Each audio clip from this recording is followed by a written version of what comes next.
빌립보서 4장 14절에서 19절까지 말씀 찾으셨으면 제가 봉독하겠습니다. 그러나 너희가 내 괴로움에 함께 참여하였으니 잘하였도다. 빌립보 사람들아, 너희도 알거니와 복음의 시초에 내가 마게도냐를 떠날 때에 주고받은 내 일에 참여한 교회가 너희 외에 아무도 없었느니라. 데살로니가에 있을 때에도 너희가 한 번뿐 아니라 두 번이나 나의 쓸 것을 보내었도다. 내가 선물을 구함이 아니요 오직 너에게 유익하도록 풍성한 열매를 구함이라. 내게는 모든 것이 있고 또 풍부한지라. 에바브로디도 편에 너희가 준 것을 받음으로 내가 풍족하니 이는 받으실 만한 향기로운 제물이요 하나님을 기쁘시게 한 것이라. 나의 하나님이 그리스도 예수 안에서 영광 가운데 그 풍성한 대로 너희 모든 쓸 것을 채우시리라. 빌립보서의 마지막 부분인 향기로운 제물, 풍성한 은혜라는 제목으로 여러분과 함께 은혜를 나누겠습니다. 헌금 얘기가 나오면은 마음에 반감이 드는 분도 있을 것입니다. 한편으로 나는 헌금 생활을 잘하고 있다고 하는 또 자만심에 빠질 사람도 있을 것입니다. 오늘 말씀을 통해 올바른 헌금에 대한 자세를 함께 배웠으면 합니다. 헌금은 예배의 한 부분입니다. 구약의 성도들이 성전에 나올 때 제물을 가지고 나왔습니다. 어떤 이는 소를, 어떤 이는 양을, 혹은 비둘기, 또 곡식가루를 가지고 나와서 제사장에게 드리고 예배를 드렸습니다. 성도의 형편에 따라 소를 드리는 사람도 있었고 비둘기를 드리는 사람도 있었습니다. 예배에 참여하게 된 것이죠. 우리 교회에 처음 오신 성도님들 중에 어떤 분들은 목사님 왜 헌금을 예배 중에 헌금깨로 이렇게 돌립니까? 뒤에 그냥 넣고 들어오면 편한데요. 그런 얘기를 하시는 분이 계십니다. 물론 우리 교회에서 하는 것이 최선이라고 말씀을 드리고 싶지는 않습니다. 그러나 헌금이 예배의 한 부분이기 때문에 마음의 기쁨을 가지고 정성스럽게 헌금함으로 예배 가운데 더 큰 기쁨을 누리게 하기 위해서, 이거는 제 담임 목사의 목회관입니다. 그래서 저희 교회는 예배 중에 헌금을 드리게 됩니다. 바울은 헌금의 목적에 대해서 14절에 말씀합니다. 너희가 내 괴로움에 함께 참여하였으니 참 잘하였도다. 바울은 복음 전파를 위해서 수고를 하고 있는 상태입니다. 이러한 바울의 복음 전파를 돕기 위해서 빌립보 성도들이 헌금으로 동참하였기 때문에 참 잘하였도다, 이렇게 칭찬을 하고 있습니다. 복음 전파에 대해서 우리가 한번 생각할 필요가 있습니다. 일단은 교회가 있어야 복음을 전파할 수가 있죠. 교회가 있어야 지역에 복음을 전파할 수 있을 뿐만 아니라 해외에 나가 계시는 선교사님들도 도울 수가 있습니다. 또 교회에는 교역자들이 있어서 예배를 인도하고 말씀을 전하고 말씀을 또 가르치고 우리 자녀들에게 신앙의 교육을 시킴으로써 미래 믿음의 세대들을 키워낼 수가 있습니다. 이러한 것을 위해서 교회가 존재하고 또 이것을 위해서 우리의 헌금의 필요성이 강조되고 있습니다. 일전에 기독공보라고 하는 교단지에 통계가 나왔습니다. 한국교회 전체 통계를 보면 교인이 100명 미만, 즉 거의 미자리 교회 상태 교회가 65%입니다. 또 100명에서 200명의 교회가 21%.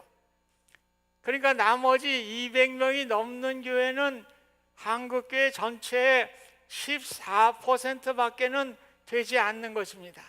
우리는 늘 신문지상의 큰 교회들 이야기만 봐서 한국에는 교회들이 크구나.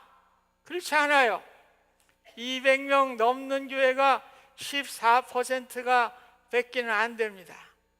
그러니까 한국 교회도 그런데 이민교회는 상황이 더욱 열악하기 때문에 이민교회는 그렇게 큰 교회가 많지 않을 것입니다. 저는 우리 교회가 외형적인 사이즈로는 5% 안에 들어간다고 생각을 합니다. 오늘 교회들이 작기 때문에 그렇게 크게 일을 감당하기가 어려워요. 그런데 오늘 우리 교회는 그래도 5% 안에 들어가는 교회이기 때문에 복음의 일을 감당하는 일에 더욱더 큰 책임감과 의무를 가지고 그 일을 감당해야만 하는 것입니다. 지금 우리의 교회의 상황들이 심각합니다. 얼마 전만 해도 우리 자녀들이 신학교를 갔었습니다. 그러나 지금은 신학교에 가는 우리 자녀들의 숫자가 너무나 줄어들어서 신학교에 가보면 신학을 공부하러 오는 우리 자녀들이 별로 없어요. 앞으로 우리 자녀들을 신앙교육을 하고 믿음으로 이끄는 미래의 목회자들이 점점 줄어들고 있다고 하는 사실입니다. 왜 그럴까요?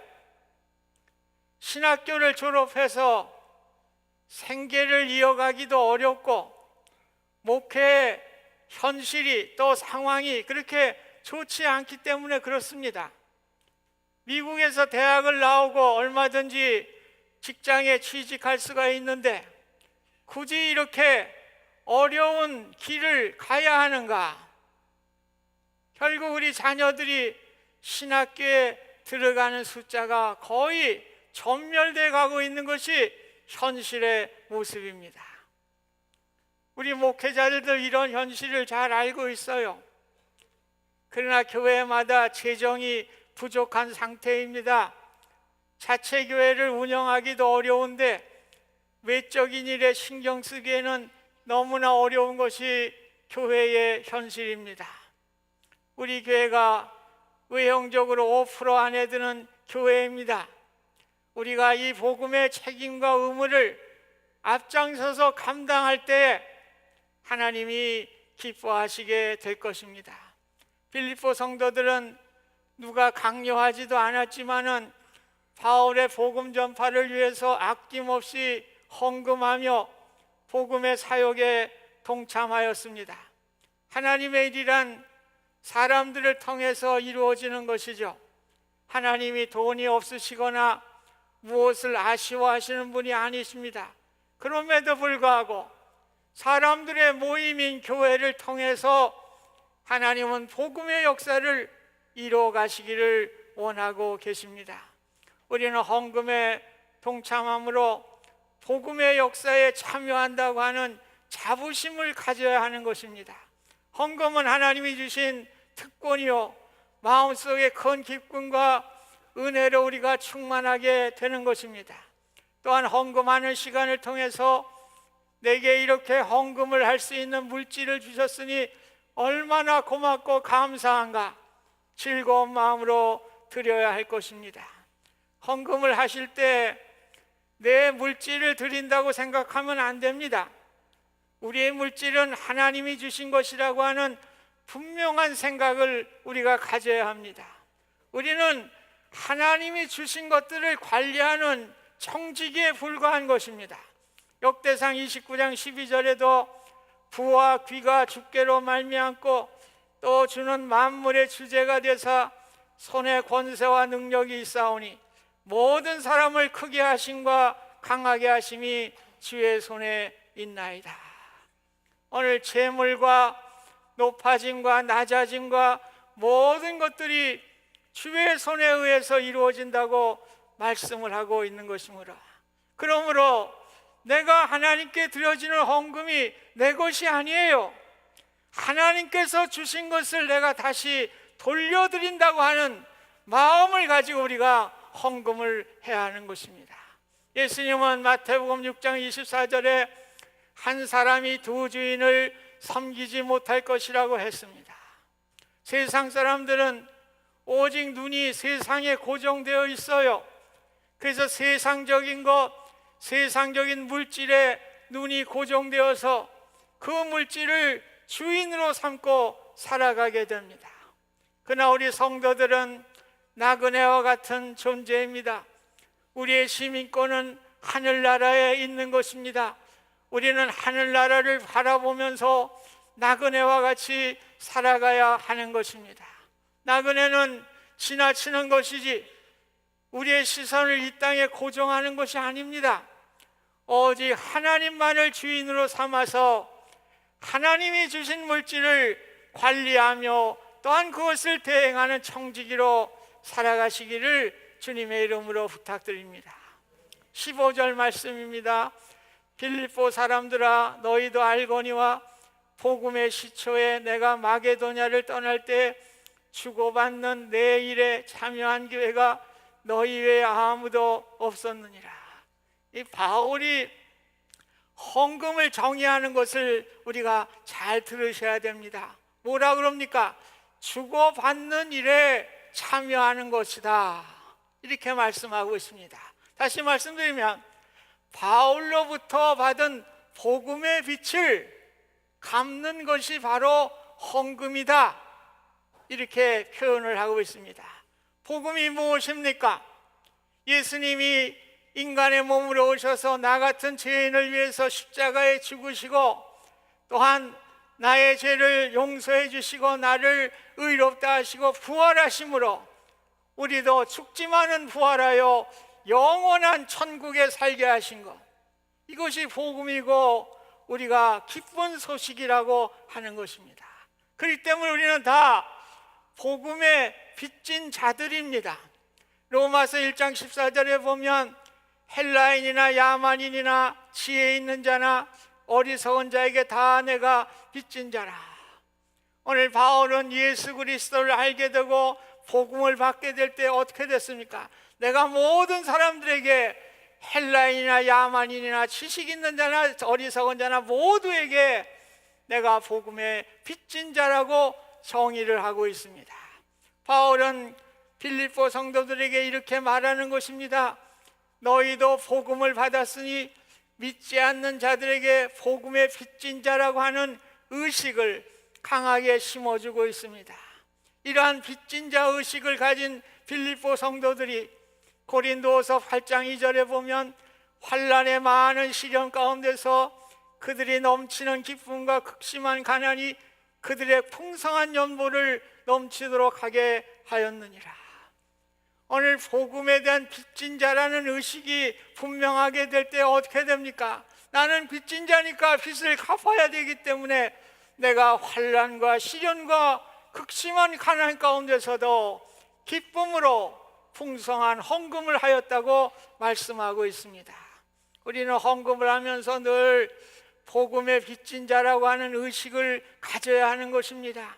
우리 마음에 복음의 빚진 자라고 하는 생각으로 가득하게 될 때 복음의 절박감을 깨닫게 되고 주님께 대한 사랑과 헌신으로 헌금을 드릴 수가 있습니다. 17절 보면 내가 선물을 구함이 아니요 오직 너희에게 유익하도록 풍성한 열매를 구함이라. 바울은 빌립보 성도들이 보낸 헌금을 자신에 대한 선물이라고 하지 않았어요. 여기 선물이라고 하는 원어를 보면 도마라고 되어 있는데 일상적인 생계를 지원하는 것입니다. 이 선물은 일상적인 생계를 지원해 주는 것을 말하고 있습니다. 바울은 뭐라 그럽니까? 너희의 헌금이 나의 생활비를 돕는 것이 아니라 헌금을 통해 영적인 투자를 하게 될 때에 훨씬 더 많은 영적인 유익을 얻게 되고 이로 인해 풍성한 열매를 맺을 것이라고 말씀해 주고 있습니다. 여러분 가운데 혹시 내가 헌금하면서 교회 운영이 어려우니까 내 헌금이 도움이 돼, 목회자들의 생계가 어려우리라 생각하고 선물을 주는 기분으로 선심을 쓰는 마음으로 이렇게 하는 분은 안 계십니까? 그러나 헌금은 그러한 선물이 아니에요. 영적인 투자입니다. 헌금을 통해 영적으로 유익하고 풍성한 열매를 맺기 위해 한다는 사실을 기억하시기를 바랍니다. 헌금을 통해서 우리는 마음의 기쁨과 영적인 은혜를 누립니다. 이상하죠? 내가 손해나는 일이에요. 물질이 손해나는 일인데 세상의 세법 같으면 억울하고 분할 것입니다. 그러나 헌금은 반대예요. 드리면 드릴수록 우리 마음 가운데 영적인 기쁨과 은혜가 찾아오게 되는 것입니다. 세상에서도 자선사업 하는 사람들 보세요. 물질을 그렇게 사용하면서도 마음의 기쁨이 넘친다고 그러지 않습니까? 그러나 헌금은 죽어가는 영혼을 살리는 일입니다. 하나님 나라의 복음을 확장하는 일에 쓰임받는다는 그러한 사실에 얼마나 뿌듯하고 마음의 기쁨이 넘치겠습니까? 마태복음 6장 19절 20절 너희를 위하여 보물을 땅에 쌓아두지 말라. 거기는 좀과 동록이 해하며 도둑이 구멍을 뚫고 도둑질하느니라. 오직 너희를 위하여 보물을 하늘에 쌓아두라. 거기는 좀이나 동록이 해하지 못하며 도둑이 구멍을 뚫지도 못하고 도적질도 못하니라. 오늘 세상에 투자한 것은 사기를 당하기도 하고요, 또 어떠한 전쟁이나 또 어려움을 통해서 잃어버리기도 하고, 우리 물질은 다 종국에 놓고 가는 것입니다. 그러나 하나님의 나라의 투자는 좀과 동록이 해하지 못하고 도적도 가져갈 수 없는 영원한 것이기 때문에 가치 있는 투자라고 성경은 말씀하고 있는 것입니다. 18절 보면 이는 받으실 만한 향기로운 제물이요 하나님을 기쁘시게 한 것이라. 여기 향기로운 제물, 구약에서는 제물을 흠이 없는 것으로 드렸습니다. 그래서 제물로 드릴 때는 흠 없는 소나 양이나 염소나 이런 것을 가지고 하나님께 드렸습니다. 이것이 바로 향기로운 제물입니다. 오늘 예수님 당시에 성전에서 더럽고 동전을 교환하고 또한 이권을 챙기기 위해서 동물을 판매하는 사람들을 어떻게 했습니까? 예수님이 그 상을 엎어버리고 동물을 채찍으로 몰아냈습니다. 왜 그렇습니까? 온전하지 못한 흠이 없는 예물이 아니기 때문에, 향기로운 제물이 아니기 때문에 그런 것입니다. 우리도 헌금을 하실 때 즉석에서 지갑을 열어가지고 이렇게 안 했으면 좋겠어요. 미리 집에서 준비해서 성경 갈피나 어디 포켓에 정성스럽게 가지고 나와서 향기로운 제물로 드렸으면 좋겠습니다. 하나님은 정성이 결여된 우리의 향기로운 제물을 받지 아니하시는 것입니다. 우리의 헌금을 늘 하면서 나의 정성이 담겨져 있는가, 하나님이 기뻐하시는 헌금인가를 생각하면서 향기로운 제물로 드리실 수 있기를 주님의 이름으로 부탁드립니다. 사도행전 5장에 가서 보세요. 아나니아와 삽비라라고 하는 사람의 이야기가 나오고 있죠. 그 부부가 자신의 소유를 다 팔아서 얼마를 감추었어요. 그리고 하나님께 헌금을 드렸어요. 그러면서 이것이 우리 모든 재산의 전부입니다. 거짓말을 했어요. 성령님이 베드로에게 그들의 행위를 알게 하시고 어찌 성령을 속이고 땅값 얼마를 감투었느냐. 결국 두 사람은 죽어서 송장이 되어 실려나가게 되었습니다. 오늘 그들이 소유를 팔아서 얼마를 감추었지만 그 액수는 대단했을 것입니다. 그러나 왜 하나님이 안 받으셨습니까? 성령을 속였기 때문에 그런 것입니다. 이에 반해서 예수님은 성전에서 헌금계에 2렙돈의 헌금을 하는 한 과부를 칭찬하셨습니다. 2렙돈은 요즘 돈으로 취하면 포로예요. 25센트 정도밖에 안 돼요. 아주 적은 돈입니다. 그러나 이 과부의 전 재산이었고, 이 정성스러운 모습을 보실 때 우리 주님이 칭찬해 주신 것입니다. 오늘 헌금은 양과 액수의 그것이 문제가 아니에요. 우리가 성령님을 속여서는 안 돼요. 제가 한국에서 목회할 때 어느 성도님이 11조라고 하면서 늘 성령님을 속여요. 헌금이 뭡니까? 사람을 의식하면서 헌금을 해요. 하나님을 의식해야지 왜 사람을 의식하면서 헌금을 합니까? 이거 바로 성령을 속이는 행위입니다. 우리 모든 성도님들이 다 11조 생활을 하실 수 있기를 저는 소망합니다. 그러나 아직도 준비가 되지 않으신 분들은 성령님께서 역사하시는 그날까지 미루셔도 되겠습니다. 헌금은 액수의 많고 적음이 아니라 하나님이 기뻐하시는 향기로운 제물로 하나님께 드릴 때에 하나님이 영광을 받으시는 것입니다. 19절 보면 나의 하나님이 그리스도 예수 안에서 영광 가운데 그 풍성한 대로 너희 모든 쓸 것을 채우시리라. 여기 채우시리라는 단어가 있어요. 이 단어는 하나님이 반드시 채워주시리라는 것을 의심하지 않습니다. 미래 능동태로 쓰였어요. 바울은 하나님께 정성스럽게 드리는 성도들에게 예수 그리스도 안에서 풍성한 대로 모든 쓸 것을 채워주실 것을 말씀하고 있습니다. 여기 예수 그리스도를 넣었어요. 다시 말씀드리면 예수 그리스도께서 개런티해 주신다는 말이에요. 보증해 주신다는 말이에요. 오늘 예수 그리스도 안에서 풍성하게 채워주실 것을 약속하신 말씀입니다. 이 말씀은 우리에게 불필요한 것들을 많이 채워주신다는 말씀이 아닙니다. 우리의 모든 쓸 것을 채워주신다는 말씀입니다. 우리의 삶에 어려움이 없도록 하나님이 인도해 주신다는 말씀입니다. 하나님의 복음을 위해서 우리가 헌신하는 사람들에게 모든 것이 필요함에 부족함이 없도록 하나님은 채워주시는 것입니다. 열왕기 17장에 가서 보면 이스라엘 땅에 수년 동안 비가 오지 않았어요. 가뭄이 극심하였습니다. 먹을 것들이 떨어졌습니다. 그래서 사르밧의 한 과부가 가루 한 움큼과 또 조금 남은 기름을 가지고 떡을 만들어서 아들과 함께 그것을 먹고 죽으려고 했습니다. 그때 엘리야는 사르밧 과부에게 그것으로 떡을 만들어서 나에게 가져오라.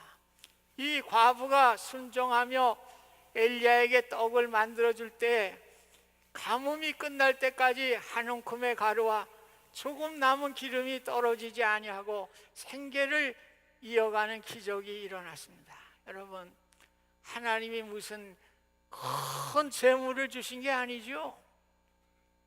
믿음으로 하나님께 드릴 때 모든 쓸 것을 부족함이 없도록, 매일매일 먹고 사는데 부족함이 없도록 하나님께서 가뭄이 끝날 때까지 기적의 역사를 베풀어 주신 것입니다.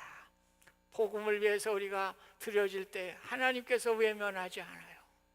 어느 우리로 부자 되게 하는 건 아니에요.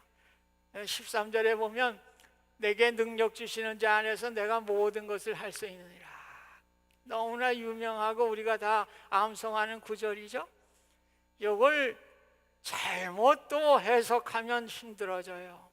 어떤 분들은 모든 능력 주신, 내가 능력 주시셔서 모든 것을 다 할 수 있다니까 그저 하나님만 믿으면 돈도 엄청 생길 거고 하나님께 의면 출세도 할 것이고 자녀도 잘 될 것이고, 이거는 무슨 도깨비 방맹이지. 이게 어디 성경 말씀이요? 바울은 자신이 세상적으로 출세했던 사람이에요. 그러나 그것을 다 버리고 하나님 말씀에 순종해서 복음을 전파하게 될 때 뭘 했다는 거예요? 복음을 위해 수고할 때 하나님이 채워주셔서 모든 것을 쓸 것을 채워주셔서 능력 주시는 자 안에서 복음의 사명을 제가 감당할 수 있었습니다. 고백하는 것이죠. 우리 잘못 사용하지 맙시다. 능력 주시면서 그냥 뭐 뭐든지 능력 주시면 나는 갑부가 됐어요. 능력 주시. 아이고 성경을 어떻게 문맥을 좀 보고 읽으셔야지. 헌금은 하나님께서 주신 책임이고 의무며 특권입니다. 헌금을 통해서 생명을 살리는 구원의 역사에 동참한다는 자부심을 가지시기 바랍니다.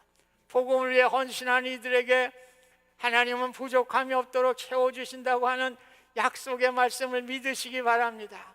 물질의 축복을 주신 분들은 더 감사한 마음으로 하나님께 드리세요. 보너스 받았잖아요. 얼마나 감사합니까? 물질의 복을 적게 받으신 분들도 작으나마 그것을 가지고 하나님의 역사에 동참하여야 할 것입니다. 제가 이제 우리 교회 부임한 지가 23년 8개월이 됐구만요. 23년 8개월. 그 처음에 이제 제가 부임했을 때 교회가 작은 교회였습니다. 그 교회로서는 저에게 사례비를 최선을 다해서 제가 사례를 받았습니다. 그럼에도 불구하고 아내는 아이들 좀 악기도 좀 배워주고 싶고 그러니까 조금 돈을 좀 벌어야겠다. 그래가지고 나도 모르게 미국 사람이 운영하는 어린이집에 가서 이제 취직을 했어요. 그때만 해도 교회가 이제 작으니까 제가 화요일하고 목요일은 무조건 신방을 했습니다. 교회에 나오지 않은 성도들 가정 또 비즈니스 업소를 찾아서, 그러니까 그 당시에는 우리 교회에 빠져나가는 사람이 한 가정도 없어요. 아주 그냥 지겹게 달려드니까 교회 안 나왔다 하면 아유 목사님 뭐 전화가 통하지 않아. 가니까 아유 미안해서라도. 그래서 초창기에는 저희 교회 정착률이 100%예요. 이건 뭐 1% 감한 것도 100% 이사 가는 거 외에는. 그래 신방을 하는데요, 제가 혼자 신방하기에는 제한이 있어요. 아내와 같이 가야 될 신방 장소가 있는데 제가 혼자 가기가 어려워요. 그래서 제가 아내에게 사정을 했죠. 그죠? 못난 남편을 만났지만 우리가 목회자로서 한번 올인을 하자. 신방도 이거 온전히 못하니 되겠냐. 그래서 아내가 한 달 다녔어요. 여기 미국 생활하면서 직장 경험이 지금 한 달입니다. 그게 남편 잘 만났지 뭐. 지금까지 그냥 제가 다 먹여 살렸으니까 얼마나 남편 잘 만났어요. 미국에서 여자들이 쉰다는 게 어디 쉬워요? 그러나 하나님은 다 부족함이 없도록 채워주셨어요. 목회하기에 부족함이 없도록 채워주셨어요. 지금은 교회에서 제게 너무나 또 넘치는 대우를 해주셔서 저 너무 미안하고 감사할 뿐입니다. 오늘 우리 교회가 외형적으로 5% 안에 드는 교회라고 말씀을 드렸습니다. 오늘 우리 교회의 책임과 의무가 큰 것입니다. 우리가 믿음으로 자녀들을 양육하는 게 첫째 우리 교회의 목표인데, 차세대를 키우기 위해서는 차세대 목회자를 키우는 일이 중요합니다. 목회자들이 마음껏 목회할 수 있는 환경을 만들어주는 일이 필요합니다. 우리 교회에서 신학생을 키우는 일도 필요하고요, 차세대 지도자를 우리가 생각해야 될 시점입니다. 오늘 거저 만들어지는 게 아닙니다. 오늘 우리가 차세대의 목회자를 키우는 일에 우리가 감당하면서 우리가 믿음의 세대를 키워낼 수가 있습니다. 그 외에 지역사회를 섬기고 복음을 전하는 일이 두 번째죠. 세 번째는 온 세상을 향하여 우리가 복음을 전파하는 선교사님들을 도와서 복음을 확장하는 일에도 우리가 힘써야 하는 것입니다. 그럴 때 하나님은 우리 교회를 축복하시고 이 교회를 섬기는 모든 성도님들에게 모든 것을 풍성하게 채워주실 것입니다. 세상에서 가장 가치 있는 일이 무엇입니까? 생명을 살리는 일입니다. 우리 교회가 이 일에 수고하시고 함께 동참함을 통해서 하나님이 기뻐하시는 귀한 교회, 하나님의 복음의 역사를 이루어가는 귀한 교회가 되실 수 있기를 주님의 이름으로 축원드립니다. 은혜로우신 하나님 아버지, 오늘 우리에게 복음의 빚진 자로 살아가게 하셨습니다. 복음의 빚진 자로서 하나님의 복음을 위해서 쓰임받는 우리의 귀한 삶이 될 수 있도록 축복하여 주시옵소서. 예수님의 이름으로 기도하옵나이다. 아멘.